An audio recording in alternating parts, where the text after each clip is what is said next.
Alright guys, what is up? And today I'm going to bring you guys a gameplay that you guys have never seen on my channel on the, 3-year existence that it's been here, I believe. And yeah, I don't think there ever has been a gameplay on my channel like this. This is a gameplay where I actually lose a game. About halfway through, about halfway through Modern Warfare 3 is pretty much when I started really stop losing games for the most part. Win-loss became a really big factor into pretty much when I play video games, and I pretty much made it my goal to make sure that I don't lose games. And about partway through Black Ops 2, I made it my goal to not even get losses from dashboards and stuff like that. I started forcing host on Call of Duty, and then in Call of Duty Ghosts, I started forcing host as well, and only playing on our host. Excuse me there. Just woke up a little congested. But yeah, basically this right here is a game where we actually lost a legitimate game.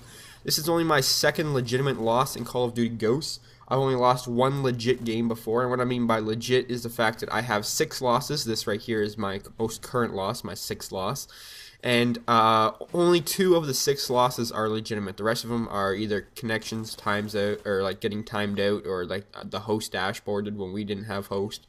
So yeah, basically that's what happened right here, and I'm going to kind of break down this loss for you. You guys kind of see I'm speeding it up right here. The start of the game was kind of boring. Not really a whole lot happened. It was pretty much just me running around at the start. And yeah, guys, I'm going to start breaking down this loss for you guys and pretty much how I did lose. So, I'm using an assault package, which I'd recommend on Stonehaven just because if it's a competitive game, you're probably going to want some streaks that can, help protect your flags because you're so far away from them. And pretty much there's 2 main reasons why we lost this game. First of all, we were in a party of 3, and I normally only play in a party of 4 for domination. I usually don't play anywhere from a party from 4 to 6. Sometimes 5, sometimes 4, sometimes 6. It doesn't really matter. But this game we're only playing in a party of 3, and someone backed out before this game started, and I thought to myself, should I just leave? Should I really risk the chance of our randoms being that bad? And of course, that's pretty much one of the reasons that we lost, was that we had randoms that the other 3 randoms combined, I think, for 4 captures, and 2 of the randoms, which were split screeners, they went a combined total of 4 kills and 45 deaths. So yeah, they're pretty much the reason we lost this game. And another contributing factor that was big was the fact that it was Stonehaven. That it seemed like on this map, because we kept fluctuating flags so much, taking them, capturing them, then defending them, and then losing them, and then capturing them back, was the fact that just me personally, I don't know about my other 2 teammates, because they did pretty good themselves. Pretty much, we'd be sitting at A, we'd be defending A, and then we'd lose a flag at C. So, I'd have to run all the way over to C, and since it's so far and it takes legitimately about 30 seconds to get there, about 20-30 seconds to get to the other flag, by the time I got to C and started fighting to capture it back, we'd be losing A and lost A, and then maybe we lost B. Basically what it was we couldn't really hold down one flag with our party of 3, because as soon as we leave one flag, the enemies, or well, our stupid little split screening teammates, the randoms, they couldn't protect a flag for their lives. And matter of fact, they weren't really near the flags most of the game.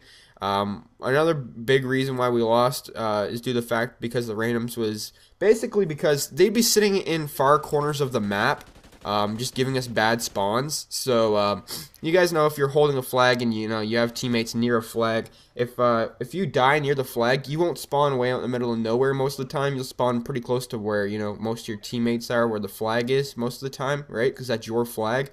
Well, we had teammates that were nowhere near the flags, and they'd just be in random parts of Stonehaven, and they'd spawn us out to the point where we weren't close to the objective anymore. So we kept getting bad spawns. If you guys remember in Hardpoint, you have to rotate early. You have to get those spawns early, right? Because if you get spawned off a hill, then that's the whole it's not good. So that's the whole point of rotating. So it's kind of like that to a certain extent. Pretty much, so you can see our random right there. What the fuck is he doing? They'd be sitting in weird spots, just getting us really bad spawns, and we'd have to run all the way just to get to the action again.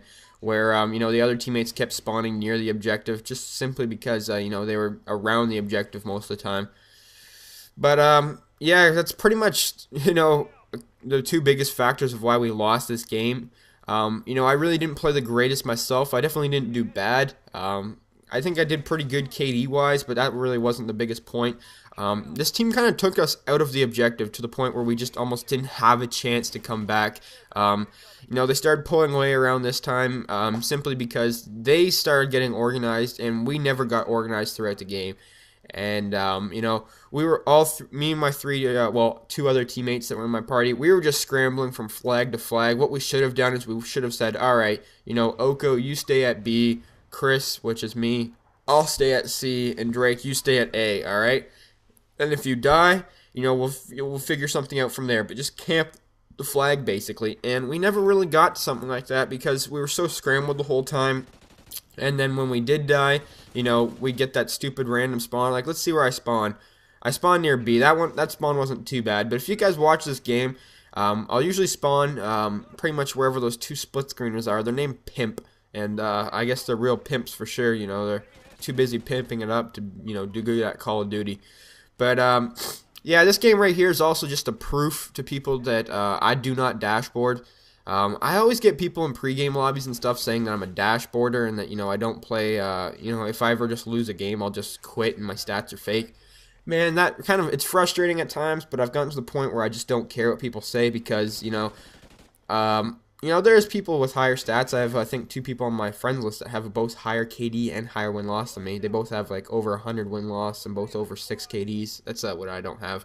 But, it's come to the point where I just really don't care what people have to say because they're just not used to seeing something so high, and that, the first thing they automatically think is a hacker. And I'm sure back in the day when I thought my stats were high with my 3 KD and my 4 win-loss, I'm sure if I saw a KD and win-loss like that, I probably would have thought this guy's either a cheater, he's hacking, he, boosts, something like that. So, to a certain extent, I don't blame people when they see my stats like that, but, it gets kind of frustrating at times, especially when most of the time I just say, nah, dude, I just play my full party on my host, and, I kind of play slow paced, I keep my KD up, and they say, no, you're a fucking hacker. Alright then. But, this game is pretty much wrapping up at this point. You guys can see by this point,